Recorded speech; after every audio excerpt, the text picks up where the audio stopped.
Welcome back, everybody. Hopefully we didn't lose you on the virtual transition.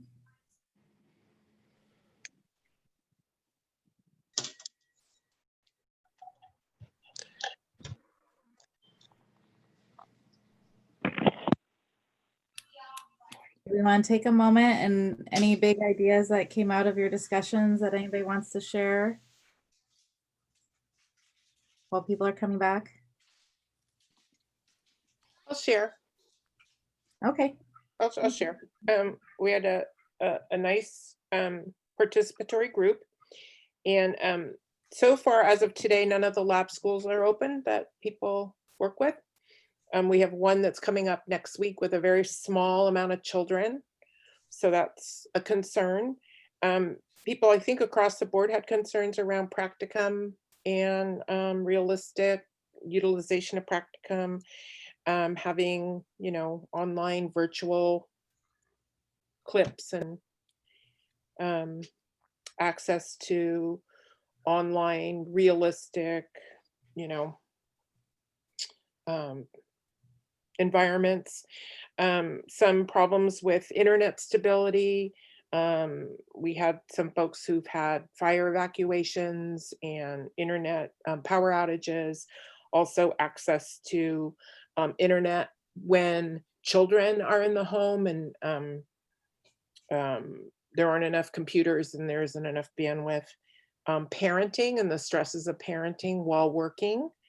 And then mentioned the concern that some of our graduates will never have been in a classroom as this drags on. A number of the colleges indicated I'm surprised, but what surprises me, aren't going back. They've already heard they won't be live until fall, or most certainly through spring will be virtual. So it sounds like some decisions have, already been made. And then some problems with Canvas and how complicated it is to load what we need on Canvas, and just the time it takes to prepare. I think I summarized it. Thank you. Anybody else want to share any big ideas that they had from their discussion? I can share, Rachel. Okay. We had a great group. We talked a little bit about the successes that were happening in the classes.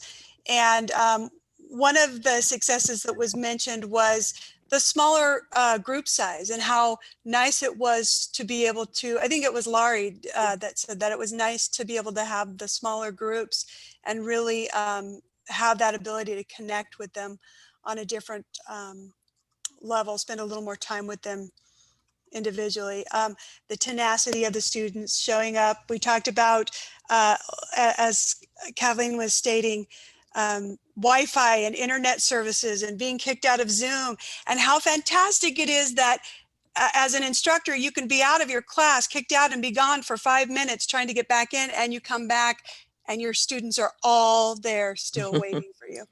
How wonderful that is. They're just so supportive. Really going in with kind of a different comfort level, and as the semester has progressed, beginning to kind of think outside the box and bring in some different modalities. Laurie, you want to share about your whiteboard that you were sharing with us?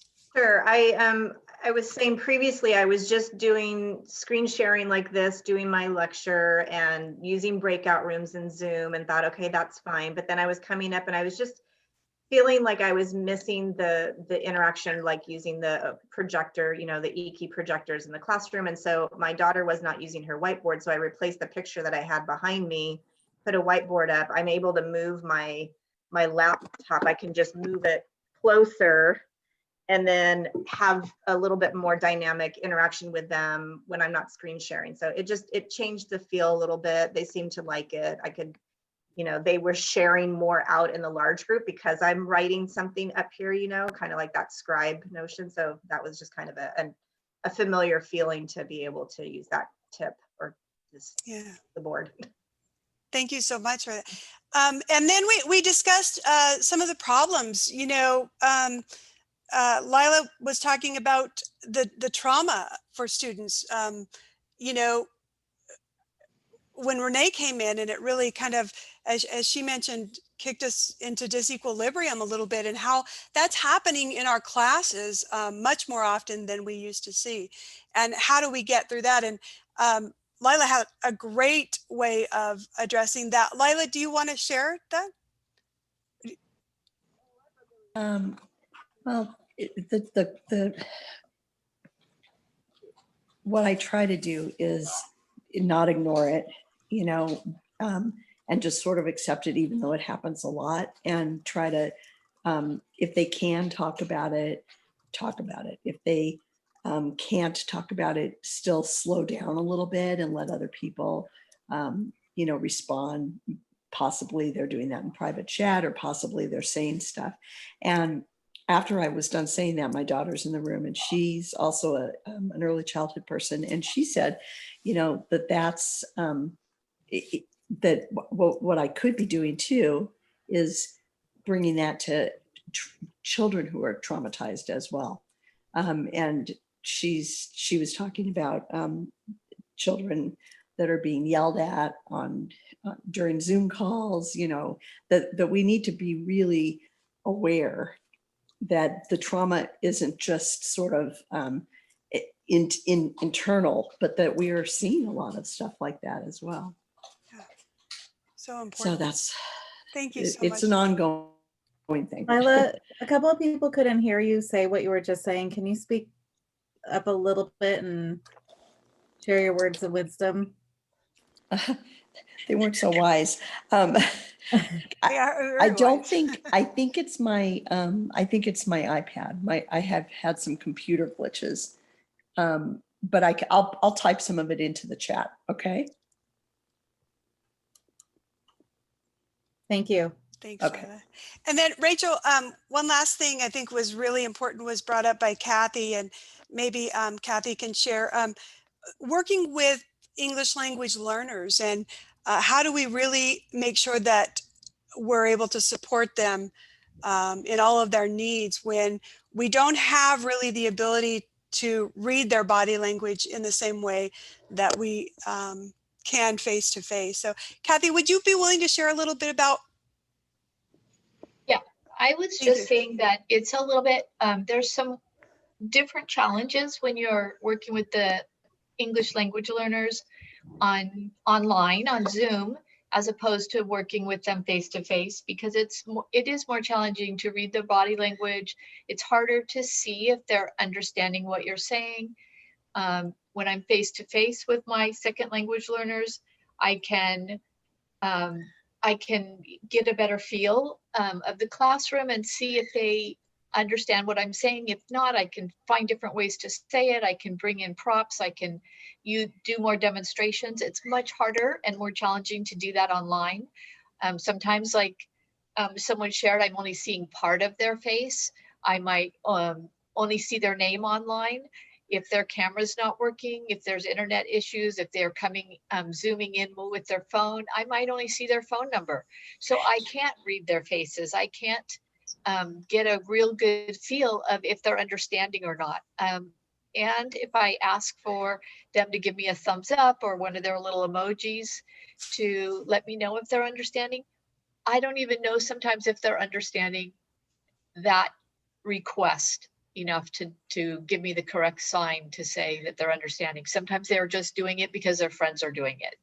So it's really hard to know how much comprehension is going on with my students. And for example, this semester in my practicum class, I have one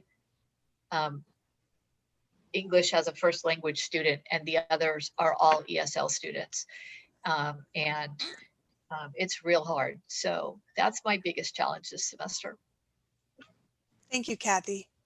So we had a pretty deep discussion in there, talked a lot about many issues that are taking place. And I thank you all for sharing and being so candid in our group. Thank you.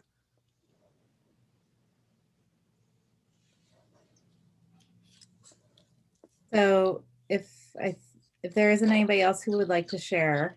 We just had something in our group that I think that was really important, and I don't remember exactly who all, I think everybody was kind of talking about it, but the importance of including mindfulness and allowing students to take a moment and kind of helping them to relax and breathe and doing that self-care in our classes and including that. A couple of people in our group were talking about how important that's been and how one person said that she didn't do it one week and her students really missed it and really wanted that to be included. And so I think that it's important for us as, you know, in our own lives to take that time for ourselves, but then also to help our students do that as well as things get crazy. I think of that every time I do it with my students. I think of Trish leading us in that over the summer. Wendy, you had your hand up. That was I awesome, did, Trish. and I'm sorry I'm late to the group today. Our center is open, so that's the mask. My last class, I invited our mental health and wellness coach from our campus and to do she jumped on our Zoom and talked about all the therapy sessions that are available to them and the different services that are available. And then she's coming back next week and she's going to lead us all in a meditation. So I just thought it was like, especially this, like around right now, it was really helpful for the students to kind of learn about what resources were available on the campus. It was actually, it was really good. She just did like a little mini presentation, and talked about how their fees go towards this. So why don't you use it? And a lot of them had never heard of it and didn't realize that we had them. So I'm looking forward to having her come to my other classes as well, and really looking forward, she's coming to my mentor class to do a meditation. So I thought that was because the classes were focusing on self-care. So I thought that would be helpful, but Yeah, just that's so using great. our resources. You know, Rachel, we might want to see if Yolanda Carlos might be willing to come and talk about trauma, addressing trauma in the classroom. She's at Pacific Oaks College. She was in one of the meetings for Peach the other day. Was really, really good. Well, and I'm watching the discussion board right now, and there's a lot of talk about, oh, I can't narrow down what has been going on because there's been so much, but we're suggesting putting together a coffee chat around just trauma and looking at some of what Kathy and Lila have been saying, students experiencing traumatic experiences, privacy issues, FERPA. So we can look at that as one of our upcoming coffee chats. And if you have resources that you think would be good in helping us put together, so like Kim, we can reach out to the person you just suggested. Maybe we can put something together for faculty so we can have a deeper discussion about that, because that sounds like it's something that we're experiencing just in general. Yeah. And on the chat, it's very, I mean, absolutely. I think we all realize that both FERPA and the Child Internet Safety Act are not aligned with this current environment. It's impossible to really be confidential, and it was designed for just other uses. And so, you know, we've got probably violations everywhere of what, I mean, just recording and pictures and having parents come in when you're talking to a dual enrollment student. I mean, it's just, I don't know. I can just imagine all the things we're doing that were never imagined when these acts were written. So yeah, a coffee chat would be great. I'm on the distance education committee at our college, and we were in a meeting the other day, and they came in, and the leads came in and were sharing with us that we absolutely cannot mandate that our students show their faces online. We really have to be very cautious about it. So I think you're right, Kathleen. There's so many things, so many regulations set in place. Oh, Mita suggested starting a Padlet to start strategy. So we can put that together and maybe send it out with the recording from this meeting. Great. I did also hear, in terms of the last comment that was just made, that we can ask students though to have their camera on and have some blurring capacity, so you can't see their faces and you can't see their background. I'm not sure personally if that's any better than having the screenshot on, but if for some reason, I know that there's been some of my colleagues in terms of like trying to track lab hours or, you know, things like that. They have asked their students to at least sort of like turn on the screen, say, hi, I'm here, right? And so if that's a practice that you're doing with, for like attendance taking or something like that, or engagement, the way that we had been told recently is that you cannot require them to show their face or their background, but you can ask them to turn it on with some blurring, if that helps anybody. And some students with older computers often don't have a camera to it. So I think when we think about equity in that way too, you know, a lot of students don't have that access. Or even if they have the access, by having the computer on, it slows down their internet. So it makes it very challenging then to get a good connection. Mm-hmm. I had a fun activity in last night's class. We did a scavenger hunt. And so students that normally would have the black screen, for the first time in a long time, I got to see their faces, and they, you know, were off finding things in their house, and then they'd come back and then hold them up and show them. So that was just kind of a fun way for maybe the 10 minutes that I got to see some of their faces, and we got to connect. Yeah. If people sign into chat when they first arrive for attendance, and then I tell them, and sometime during class, I'll probably have you sign in again, you know, but you don't know when that's going to happen. So even if I can't see their face, I can then check the chat that they actually, when I say, okay, now's the next time to sign in, I can just sort of keep them engaged. It's just a little thing, but it seems to keep them like there.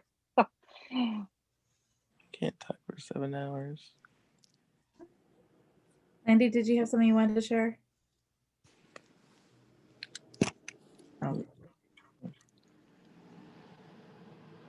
So we can put together a Padlet to start sharing some of these ideas for everyone to be able to access, and we'll send that out with the link to the recording. I'm going to, in an effort to be mindful of time, I'm going to send it over to Deanna right now, so she can give a little bit of an update on what happened last week with advocacy efforts.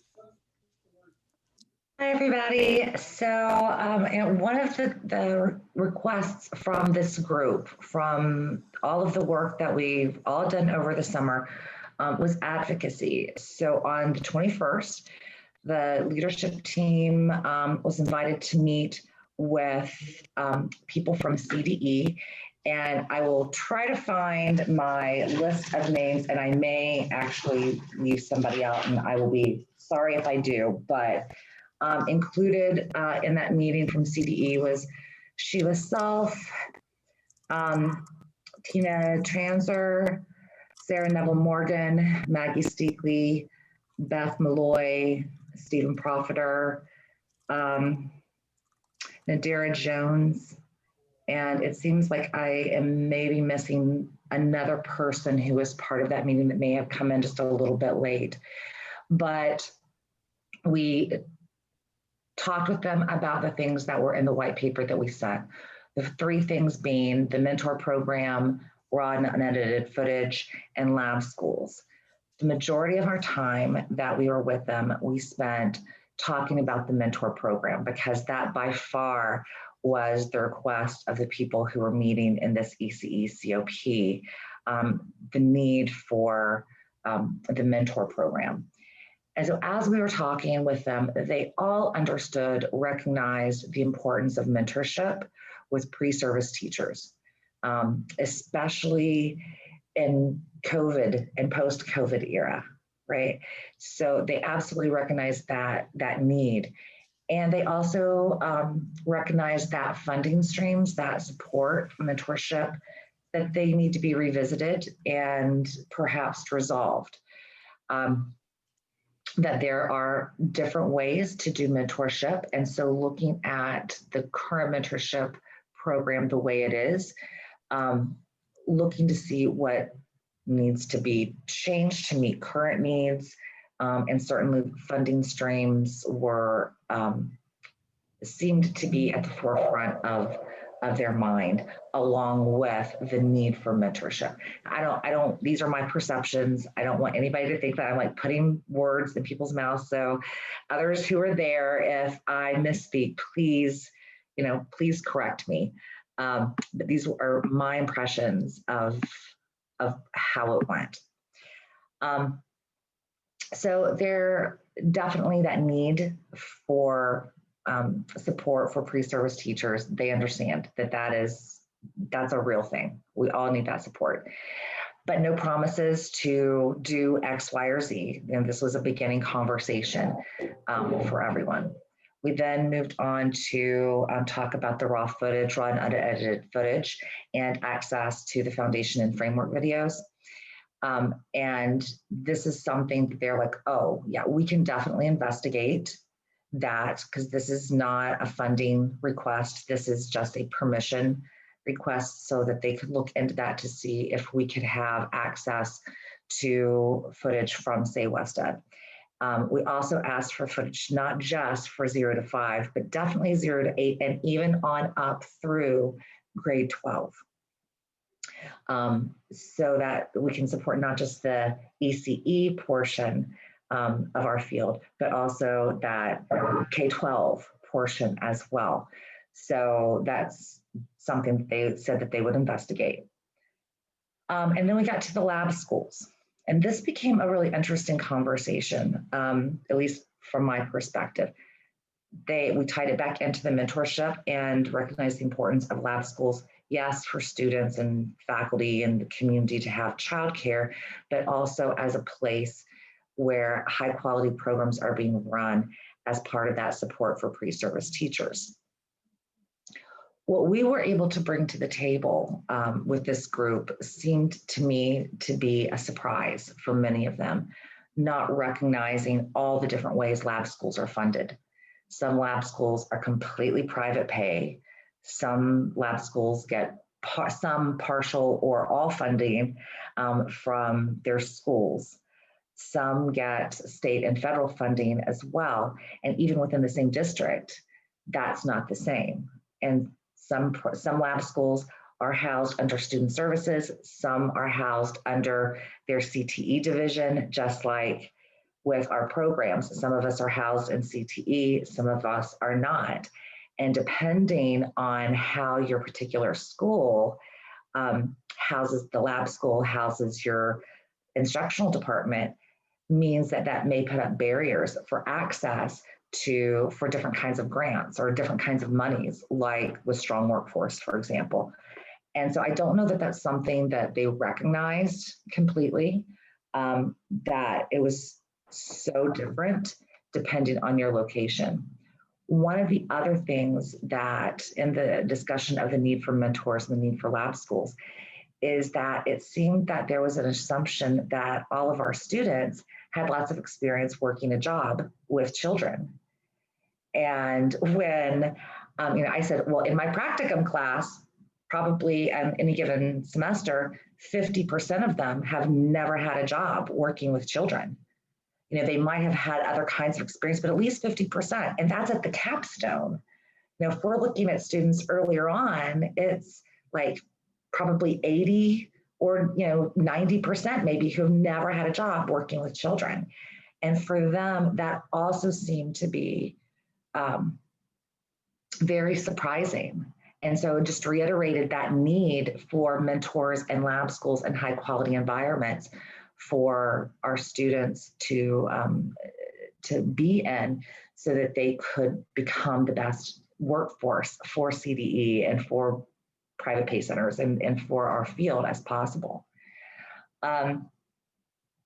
We also talked, or they talked to us a little bit about areas that they are particularly interested in focusing their support on right now, which includes special needs, equity, which includes English language learners, and regional access to high quality programs. So if those are areas that they're of particular concern, to make sure that those areas are supported appropriately.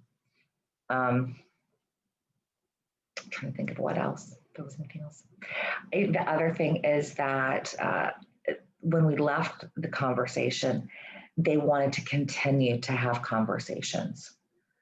So there was a recognition that they need to hear the voice of higher ed in a way that maybe hasn't been there always before. And it was a good first meeting with an invitation for us to continue to have conversations. And of course, we were like, if there's, we are here to offer support, to offer information, perspective, whatever it is that you need. Right. So that's kind of the general rundown. Ladies, did I miss anything for those of you who are on that call with me? Were there any other big? Did I miss the video discussion that they're going to be looking into getting access to the CDE videos for everybody, and they're going to look into access to getting the raw footage for everyone? Yeah. Yeah. And anything else? Did I do okay with the overview? I think you did great. I wanted to support you in reiterating what we took to them was everything that you all brought to us. And so when we went in, it was really important that we were representing our community as a whole. We really listened to what you all had to say. So all the input that you gave this summer is so appreciated.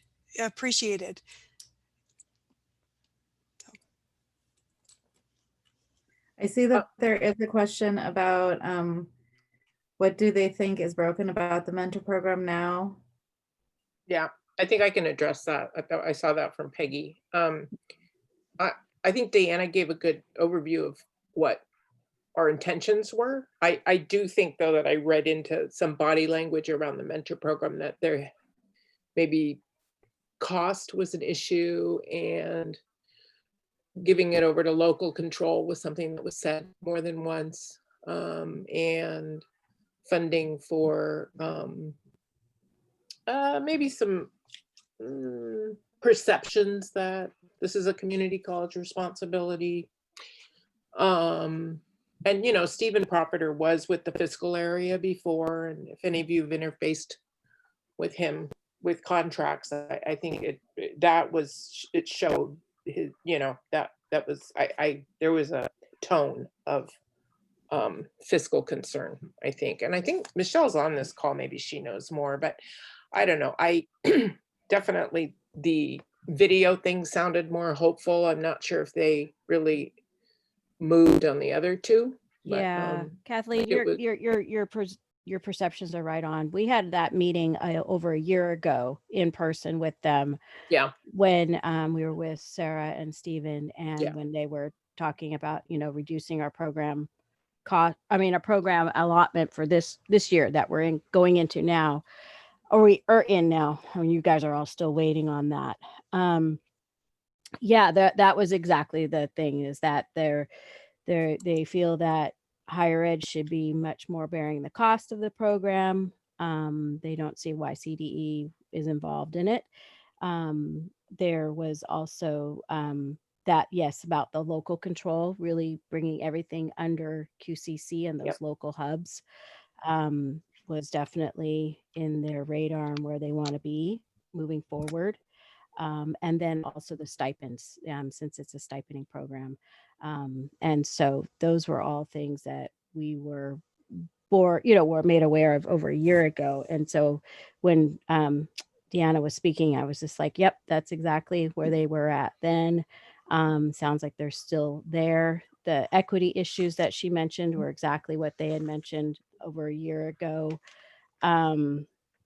So yeah, I think that there's a meeting coming up, from what I understand, this Friday or is it this Friday or next Friday? Might be next Friday, excuse me. I don't know exactly. But it's in the next 2 weeks, where all quality programs and QCC are coming together with CDE, and they're having a meeting then to be talking about the future of grants and funding and I guess more or less what they want moving forward. And so that's more news to come. So we'll hear from that as well. I'm not, of course, involved, right.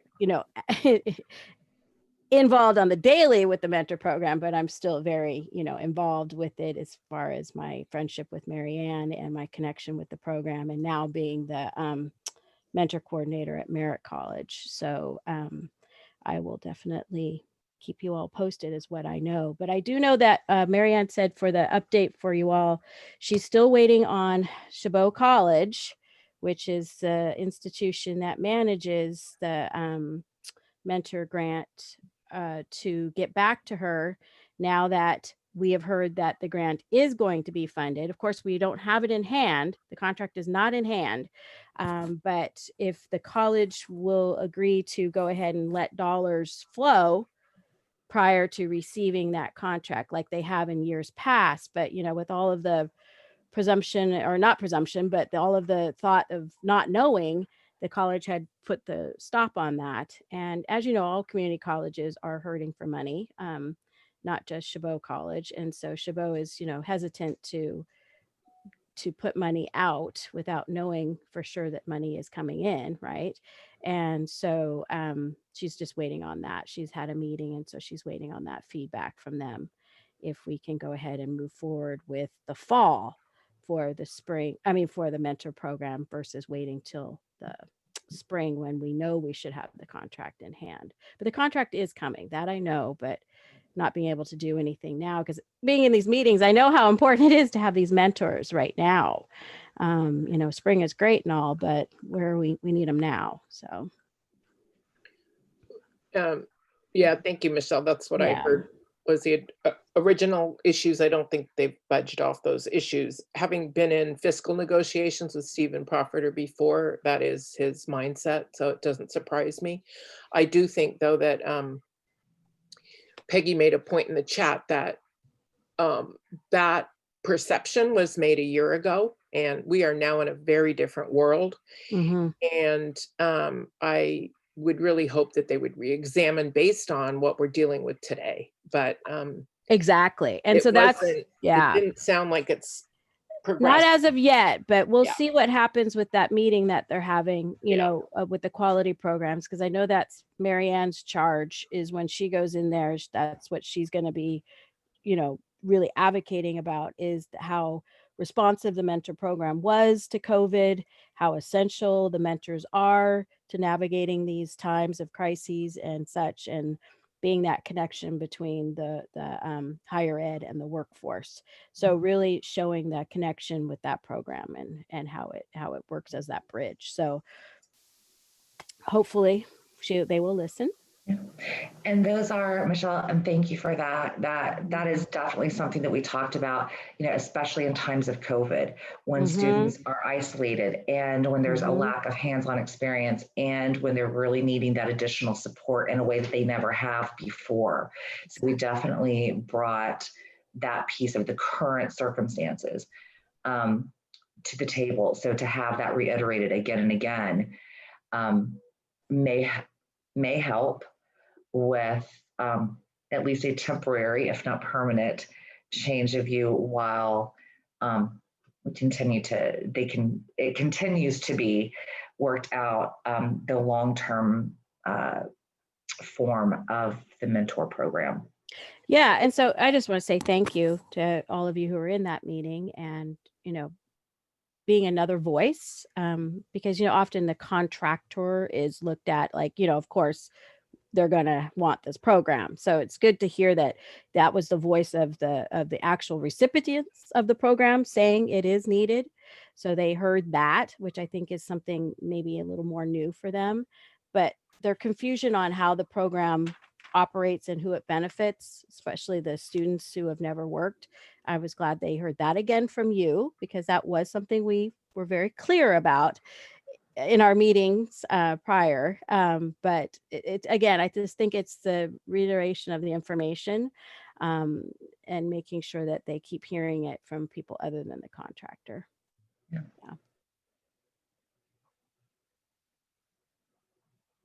Thank you, Michelle. Thank you, Deanna, for the update. Thank you, Michelle, for the update. We are very hopeful that we will be able to continue the conversations with them. They seem very open to that, so fingers crossed. We're going to move on really quickly. I've put a bunch of resources in the chat box, and I've also included a link to Padlet board, and people are already starting to use it.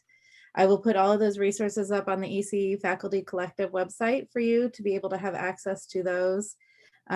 Please, please, please use that website, especially if you're looking for videos. There's a large video library there. It will be very helpful to you to have those resources, hopefully. I've been using them quite a bit. It's been very, very, very helpful. I can't come up with another word right now. But let's learn about a couple of other events that are available for us coming up. So I'm going to turn it over to Kathleen.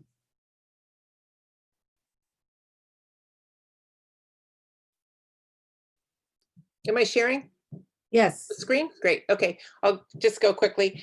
Thank you, Rachel. She put the web link in there. So www.teachforthebay.com. And we're on behalf of Los Angeles. I saw Leah on here for a moment. I don't know if she's still here, but we have 2 conferences coming up. Please promote to your students. We would love to have our students from all over California in the appropriate workshops. We have a number that are appropriate for any future teacher at any grade level. Some are ECE specific, others are for K-12, both current and future teachers. And others are, I would say, generic. So ECE, community college students, current teachers, career changers. We have 52 workshops coming up. It's next week. Kickoff is Monday. And students or participants can enroll in 1 workshop or 50 workshops. So you can use any of the workshops for your class. There's workshops on how to get a permit, how to get a credential, career advice, transfer information. Some of it is appropriate for anyone in the state of California. Permit's a permit. And then a lot of curriculum. So lots of workshops on social justice, on equity, on racial justice, on why we need a diverse teaching workforce. And also we have a lot on STEM. So utilizing STEM in the classroom, makerspace, I mean, just a whole range of things. So please push this out. Here are the resources. Some of our workshops, I tried to summarize. We have SPED workshops, an after school extended learning workshop, how to start an apprenticeship. And I'm doing one on our dual enrollment teacher academy. So if any of you are interested in having high school students served at your college in a pathway, and they go to ECE, they go to K-12, some of our participants, became architects. I mean, it's just, we've been doing this a long time. They don't all stay in the same field, but we know it will help them be better parents and better people if they had some child development in their history. So please join. And then Los Angeles, Teach for LA is doing the same, not the same conference, but an LA conference in November. So keep those in the forefront. These are free. Every workshop's free. And our keynote is on, it's a social justice equity keynote from University of San Francisco. He's the department chair of the credential program and talking about why we need diverse teachers at all levels. So please join us. And let's see. Leah's here, by the way. Hi, Leah. I'm just going to show my video. Sorry. No, it's okay. Take 30 seconds, and then Leah will talk to you about the LA piece. And Leah, oh, here, hang on. Just watch this video. It's 30 seconds. Get out your tissue. I love this video, actually. I love this video. So this is our promo video. So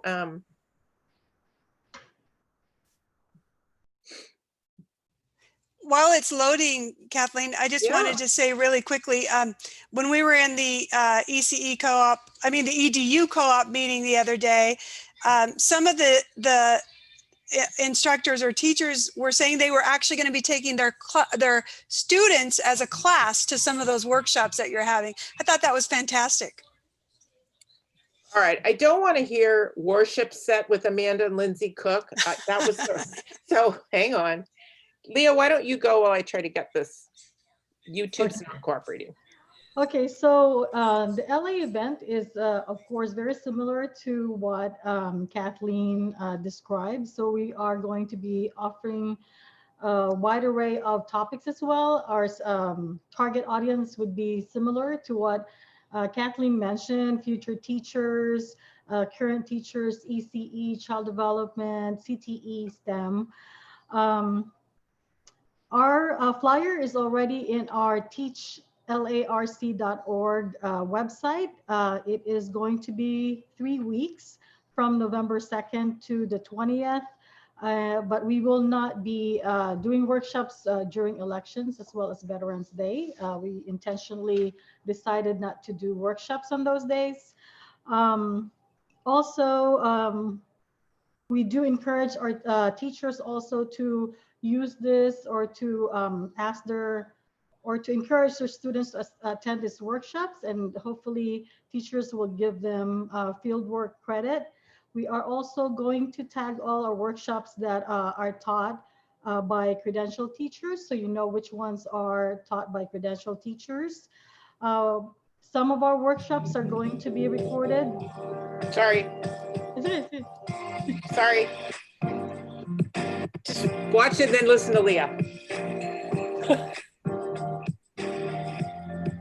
I'll pause, Kathleen, so they can actually focus on your, because this is a good video.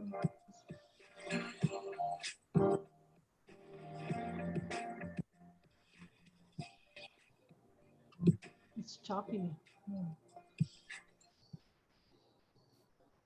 Okay. I love the little video. Okay, sorry, Leah. No problem. YouTube was I would just, love for you to show that video. yeah. Well done. Okay. So I think we're going to end up with about 50 plus workshops as well. And we actually, our deadline for workshop submission is still open until 11:59 this evening. And so everyone is invited to submit a workshop. We are also going to have general sessions. So we're going to have a keynote speaker, Roy Juarez Jr., who is a homeless guy, and he will share all his experiences in the past. And he was our keynote speaker in our on-ground conference that was held at Rio Hondo last year. And he was very engaging and really inspired a lot of our students. So we hope you can attend that one. And we're also going to have a networking or career fair session where we are going to invite everyone. We'll have a student panel, and then everyone will go into breakout sessions, and our students can ask questions about, anything from transfer questions to anything about the credential programs for our CSUs. So all our CSUs will be participating in that networking session. And also Microsoft is going to do a workshop, JSPAC and Center for Collaborative Education. And that's pretty much it. I hope I can come back later when we actually have our virtual program ready. Yay. Somebody asked, will there be certificates of attendance? Yes, we are going to, and Yes. Kathleen too, they're going to be giving everyone certificate of attendance. Yes, Good. so we can verify attendance if they have the certificate. Of course, someone could give it to somebody, so it's not airtight verification, but yes, they can verify their attendance. And we do have, as someone said, classes attending, because if they have synchronous learning, you can just pick the times that you want to go in, and you can go in as a course. Wonderful, thank you. So again, I've put that information available for you in the chat box. It's also going to be up on the ECE Faculty Collective website.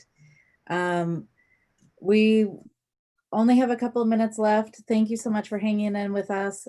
We wanted to spend the last few minutes starting to brainstorm. You've already been in fall 2020 for a few seconds. Now it's thinking, okay, what do I need for the spring? What is going to help me be more successful in the spring? What, aside from a really big martini, what else do I need to survive moving forward? So we wanted to take a moment to brainstorm that. One of the ideas that did come up, the EDU co-op, and I put a link in here for it. One of the things that they did was they created a Canvas shell for their EDU classes, and it has a video library for the 45-hour class and the 10-hour class, so faculty can go in and just pull the videos from that video library and use it in their coursework if they so choose to. So that was an idea that we wanted to run by this group. Would that be something that this group would be interested in, is having a Canvas shell that has a built-up video library that we could access and use? I've seen a lot of discussion today about where are we getting videos, so that might be something that I thought would be helpful to have a conversation about. And then any other resources, any other things that you can think of that will help you to make your life a little bit easier in the spring. Let's take a few moments to brainstorm that. You can put it in chat, speak out loud. We can start looking at maybe putting together some more coffee chats that have training around these areas. Like I know there was discussion earlier about the trauma-informed care and supporting our students. That can be one thing we can do. So please, I'm going to open up the floor and stop machine gunning you with lots of questions.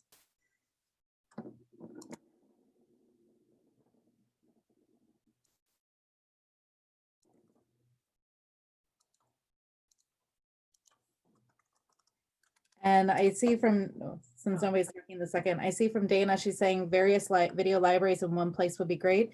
That is actually on the ECE Faculty Collective website. There's a whole tab with a whole bunch of video libraries all in one place for you. But we could also look at building the Canvas shell. And the EDU website or Canvas shell it starts at TK. So there are some early childhood education videos there. I had a question about the Teach for the Bay website. When I'm on the website, where do we click to register for the workshops? I can't seem to find that. Are you on the front page? Yeah, home. Yeah, so there's a brochure right there. Yeah. Yeah, you can expand it so it's big. Okay. And then go to a workshop and there's a blue kind of green button and it's per workshop. So you just push the button and so you can register for one or all of them. So like I'm flipping through the catalog and then okay. Yeah. Those aren't links though. Yeah, you push the blue button and you'll get a registration. Blue button. A green button? I don't see that at all. Okay, look on a workshop and then at the bottom of usually the description, it says register.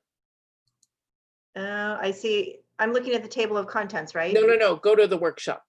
Oh. So from the brochure, I'm sorry, everybody.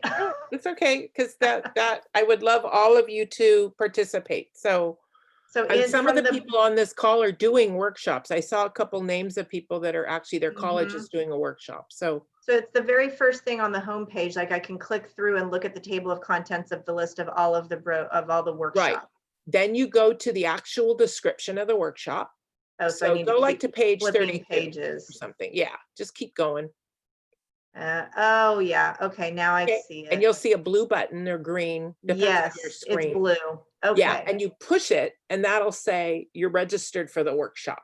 Got it. Okay. And then you get a Zoom I just want to be able to know how to describe this to my students, like how to Yeah. So just push it, and they can, as I said, it's to prevent Zoom bombing. You know, if we put the Zoom links there, who knows what we'd be seeing. Okay, got it. Thank you. We'd be seeing things that have nothing to do with reading curriculum and early childhood.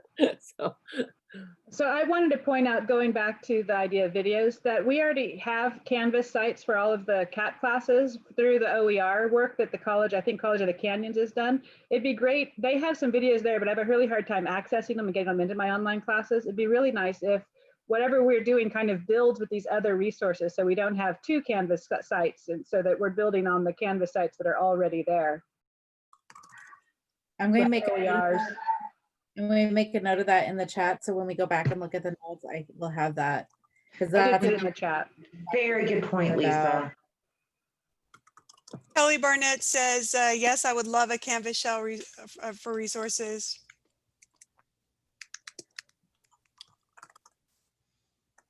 I had a request. I teach at Cal State Long Beach and I do the prerequisite to fieldwork. And so we're having them look at environments and they can't go observe environments, but it's really hard to find videos of people like walking through a center without talking and saying, here's our science area, here's this, here's this. If maybe centers that are open or getting ready to open would like do either pictures or like a walkthrough video with no like commentary besides like, here's our preschool room. I know that would really help me in some of my environment classes. I don't know about everyone else. So Jody, I did do that with a couple of our lab teachers where we videotaped their centers. I do have a video of their classrooms that I did in slow motion of just their centers. I will put those up. It's just been so much going on. I haven't gotten them up yet onto the ECE Faculty Collective website, but I'll put those links up. I'll go through YouTube so you can get access to those. And if you know of any teachers who are willing to be interviewed or willing to have that videotape happening, we can collaborate with you to put that together. I know in the LA area, I have a couple of schools that we're working on getting permissions to go to the campus to be able to do that. But if there's anybody else who has that, we can work with you to kind of figure out how do we build up that video library. Okay, thank you. Yeah, because our lab school isn't open and they're not allowed on campus without special permission. So I can't even, and their center is all tore apart because they deep cleaned when it closed. So I can't even have them go in and video the center. I was lucky enough that I have direct friends that are directors that were able to do it pictures. So they have a picture walkthrough. It's just not a video that's working for now. Wendy said in the chat that she's working on creating videos with her program, including raw footage without commentary. She would be happy to share them. She's from College of the Canyons, right, Wendy? It's actually a private program that I also that I oversee. It's a private center-based program, infants through school age.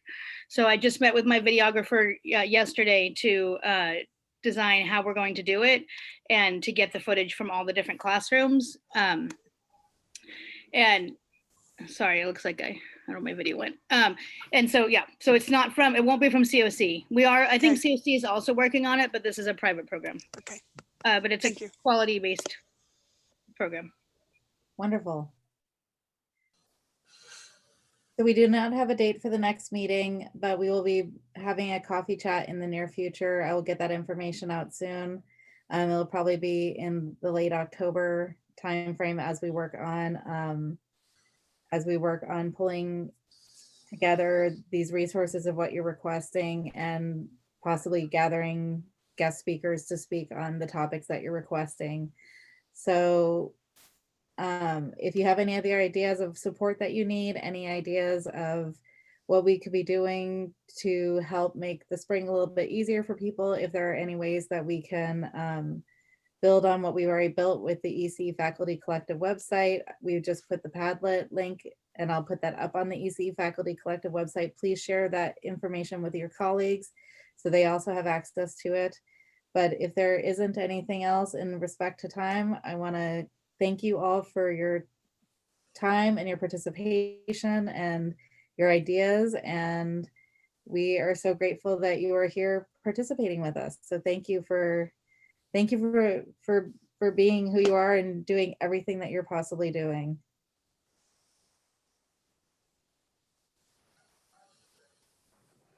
Thank you, everyone.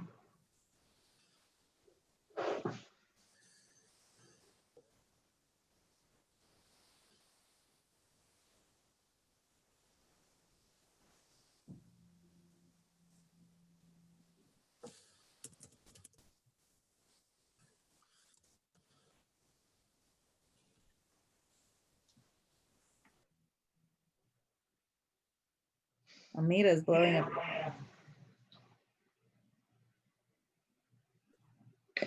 Rachel, everybody, I'm going to go ahead and jump off. I'm supposed to have office hours. And so. Same here.